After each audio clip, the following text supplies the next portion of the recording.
Welcome to BTech Prasad channel friends ఈరోజు మనం ఒక గొప్ప వ్యక్తి గురించి తెలుసుకుందాం. ఆయన పేరే రాబర్ట్ కియోసాకి.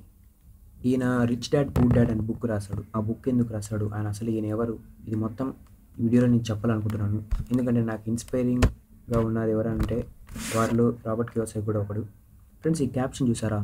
పేదలు మధ్యతరగతి తల్లిదండ్రులు నేర్పించనిది ధనికులు డబ్బు గురించి తమ పిల్లలకి నేర్పించేది ఏమిటి? మీకు ఈ క్యాప్షన్తోనే అర్థమవుతుంది ఈ బుక్ ఎలాంటిదో, మీ జీవితంలో ఎలా ఉపయోగపడుతుందో.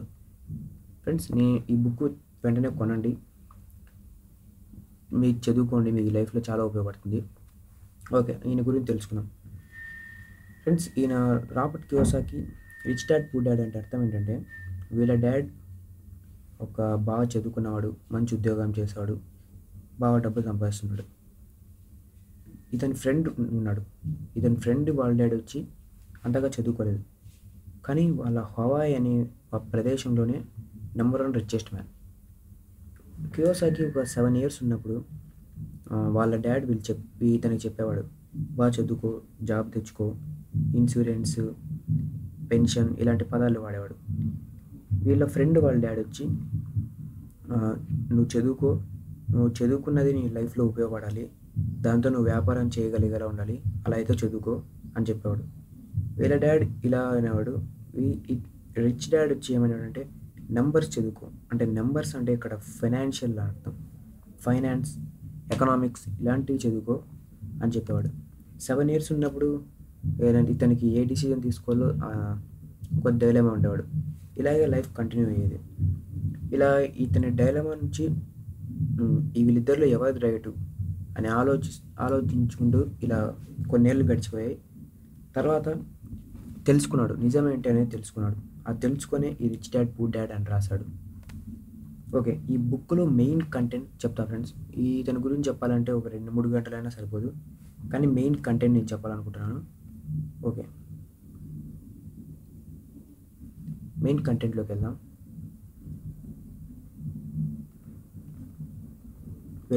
ఇక్కడ నేను పెయింట్లో రాశాను కొద్దిగా. మెయిన్గా ఇక్కడ ఏంటుంటుందంటే ఇన్కమ్. ఈ బుక్లో మెయిన్గా రాసేది ఫ్రెండ్స్, ఫస్ట్ ఇన్కమ్, తర్వాత మీ యొక్క ఖర్చులు, నెక్స్ట్ వచ్చి ఇక్కడ అసెట్స్, ఇవన్నీ ఏంటో చెప్తా ఫ్రెండ్స్. తర్వాత ఇక్కడ ఏంటంటే లియబిలిటీస్, ఒక్కొక్కటి జరుగుతుంది ఫ్రెండ్స్. ఒక మామూలు కూలీ చేసుకున్నాడు వచ్చి వాని ఆలోచన ఎలా ఉంటుందంటే, ఈరోజు గడిచిపోతే చాలు, ఈరోజు కూలీ, ఈరోజు 3 పూట్ల అన్నం దొరికితే చాలు, అంతే. ఈ సర్కిల్లోనే ఉంటాడు. సాధారణ మిడిల్ క్లాస్ పర్సన్ వచ్చి సరుకులు, ఇంటి అద్దె, పిల్లల చదువు, ఓకే డబ్బు సరిపోతుంది, ఇలా లెక్కలు వేసుకుంటూ ఈ సర్కిల్లోనే ఉండిపోతాడు. ఒక బిజినెస్ మ్యాన్ ఏం చేస్తాడంటే ఇన్వెస్ట్ చేయడం, అంటే డబ్బుని కరెక్ట్గా ఎలా మేనేజ్ చేసుకోవాలి, రిస్క్ చేస్తాడు. ఎక్కువ రిస్క్ మేనేజ్ చేయమని చెప్తాడు రాబర్ట్ కియోసాకి. అది ఫ్రెండ్స్, ఈ 4 గురించి చెప్పే ముందు మీకు కొంచెం బ్రీఫ్గా చెప్తాను దీని గురించి. ఇంకోటి ఇది ఇక్కడ చూసారా ఫ్రెండ్స్, ఇది వచ్చి వీళ్ళ రాబర్ట్ కియోసాకి వాళ్ళ డాడ్ చెప్పే పదం.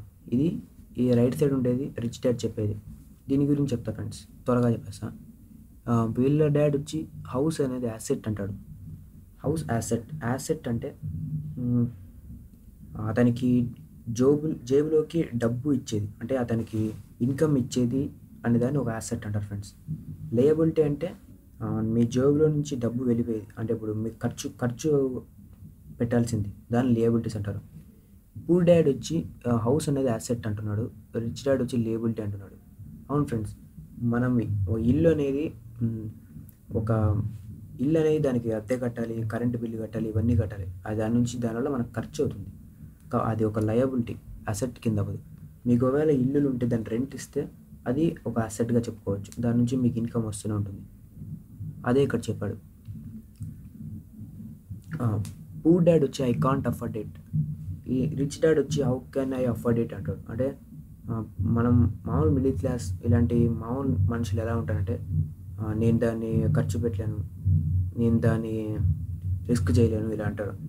రిచ్ డాడ్ ఏం చెప్తాడంటే, మనం ఎందుకు చేయలేం, మనం ఎందుకు ఖర్చు పెట్టలేం, మనం కూడా అది కొనొచ్చు కదా అంటాడు. అంటే అలా అన్నప్పుడు ఏమవుతుందంటే మనకి ఆలోచన అనేది ఓపెన్ అవుతుంది.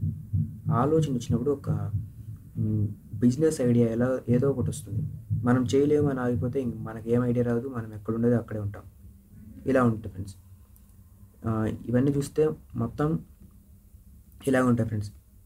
ఇంకోటి మెయిన్ పాయింట్ ఏంటంటే, ఇతని బుక్లో సెకండ్ చాప్టర్ వచ్చి డోంట్ సేవ్ మనీ. ఇంకో మెయిన్ కంటెంట్ ఏంటంటే డోంట్ వర్క్ ఫర్ మనీ. దీని రెండింటి అర్థం ఏంటంటే, డోంట్ వర్క్ ఫర్ మనీ. మీకు ఎగ్జాంపుల్ చెప్పాలంటే ఫ్రెండ్స్, మీరు ఒకడు వచ్చి ఏదో వేరే ఊర్లోకి వెళ్ళి వాటర్ తీసుకొని వచ్చి ఈ ఊర్లోకి వచ్చి అమ్ముతుంటాడు. ఓకే, అలా అంటే లేబర్ వర్క్ ఎక్కువ ఉంటుంది. ఇలా చేస్తూ ఉంటాడు. ఓకే, ఇన్కమ్ బాగానే వస్తుంది. ఇంకో ఊర్లో కూడా ఏం చేస్తాడంటే, ఒక 6 months వెయిట్ చేసి లేబర్ని అంతా మాట్లాడి ఆ కెనాల్ నుంచి డైరెక్ట్ పైప్ లైన్ వేయించుకుంటాడు. అంటే ఇతను రోజు పని చేస్తేనే డబ్బు వస్తుంది. ఇతను ఒక 6 months వెయిట్ చేశాడు. ఒక ఐడియా పెట్టి ఆ కెనాల్ నుంచి డైరెక్ట్ పైప్ లైన్ తీసుకొని పెట్టాడు. ఇక జస్ట్ ఏం లేదు, ఇక కేవలం ఒక 2-3 పెట్టేసి అక్కడ అతనికి డబ్బులు వస్తూనే ఉంటాయి. అంటే అతను ఇంకా వర్క్ చేయాల్సిన అవసరం లేదు. కానీ ఇతను రోజు వెళ్ళి వేరే ఊరికి వెళ్ళి తీసుకురావడం, లేబర్ వర్క్, ఇలా టైర్డ్ అయిపోతాడు. ఇతనికి ప్యాసివ్ ఇన్కమ్ వస్తుంది. ఇలా ప్యాసివ్ ఇన్కమ్ని సెట్ చేసుకోవడం ఫ్రెండ్స్. అదే don't work for money but make money work for you అంటే అర్థం అది. ఇంకోటి ఏంటంటే, డోంట్ సేవ్ మనీ. మామూలుగా సాధారణంగా మనం డబ్బులు దాచిపెట్టుకోవడం ఇలా అది మంచి ఆప్షన్ ఫ్రెండ్స్. కానీ కొంచెం రిస్క్, కొంచెం బిజినెస్ మెంటాలిటీ ఉండాలంటే కొంచెం మనీని తెలివిగా ఇన్వెస్ట్ చేయడం ఇది కూడా నేర్చుకోవాలి. అప్పుడే ఏదైనా కానీ మనం రిచెస్ట్ అవ్వగలం. ఇది మెయిన్ పాయింట్స్ ఫ్రెండ్స్. దీని నుంచి జస్ట్ ఇది చెప్తే బెటర్ అని చెప్పాను అంతే. ఓకే, ఇప్పుడు మెయిన్ కంటెంట్లోకి వెళ్దాం. Income, expenses, assets, liabilities. ఇప్పుడు income, expenses, assets, liabilities friends. మామూలుగా ఒక సాధారణ ఒక సాఫ్ట్వేర్ అనుకోండి, నెలకు 30,000 వస్తే 30,000 వస్తే అతను 20,000ని ఖర్చు పెట్టేస్తాడు. 20,000 ఖర్చు పెట్టేసి మరీ ఇన్కమ్ కోసం ఎదురు చూస్తాడు. జస్ట్ ఇలా అంటే అతని డిజైర్స్ ఎప్పుడు తీర్చుకుంటుంటాడు. 30,000 వస్తే ఏదో ఒకటి కొత్త ఫోన్ కొనడం, లేదా ఏదో ఒకటి ఈఎంఐ ప్రకారం కొత్త బైక్ కొనడం. ఇలా శాలరీ వస్తుంది, మళ్ళీ తన కోరిక తీర్చుకుంటాడు, మళ్ళీ శాలరీ కోసం ఎదురు చూస్తాడు. ఇలా భయంలోనే ఆ సర్కిల్ ఇరక్కపోతాడు. ఇది ఫ్రెండ్స్, ఇది ఎక్స్పెన్సెస్, ఇన్కమ్ రెండిటి యొక్క మెయిన్ ఇంపార్టెన్స్. అసెట్స్, లయబిలిటీస్ ఇంతకుముందు చెప్పారు ఫ్రెండ్స్. అసెట్స్ అంటే మీ జోబులో నింపేది అసెట్. లయబిలిటీస్ అంటే మీ జోబులో నుంచి తీసేది లయబిలిటీస్. ఫైనల్గా రాబర్ట్ కియోసాకి ఏం చెప్తారంటే, డిజైర్, ఫియర్ అనేవి 2 ఇంపార్టెంట్. నీ కోరికలు తీర్చుకోవడం కోసం నీ డబ్బుని మొత్తం వేస్ట్ చేయొద్దు. ఆ డబ్బుని తెలివిగా ఇన్వెస్ట్ చేసి దాన్ని డబల్గా ప్రాఫిట్ వచ్చేటట్టు చేసుకోండి. ఇది మెయిన్ చెప్తారు ఫ్రెండ్స్ రాబర్ట్ కియోసాకి. ఫ్రెండ్స్, మీకు దీని గురించి చెప్పాలంటే చాలాసేపు పడుతుంది. నేను మెయిన్ కంటెంట్ మాత్రం చెప్పదలుచుకున్నాను, అది చెప్పాను అనుకుంటున్నాను. ఫ్రెండ్స్, మీరు ఈ బుక్ కొనండి. మీరు ఈ బుక్ని కింద డిస్క్రిప్షన్లో లింక్ పెట్టాను. ఆ బుక్ని తెలుగులో ఉంటుంది, ప్లస్ ఇంగ్లీష్లో కూడా ఉంటుంది. మీ లాంగ్వేజ్ బట్టి కొనండి ఫ్రెండ్స్. డిస్క్రిప్షన్లో లింక్ పెట్టాను. ఓకే, మీరు మా ఛానల్ సబ్స్క్రైబ్ చేయకుంటే చేసుకోండి ఫ్రెండ్స్. నెక్స్ట్ ఇంకా మంచి వీడియోస్ అప్లోడ్ చేస్తుంటాం. Okay friends,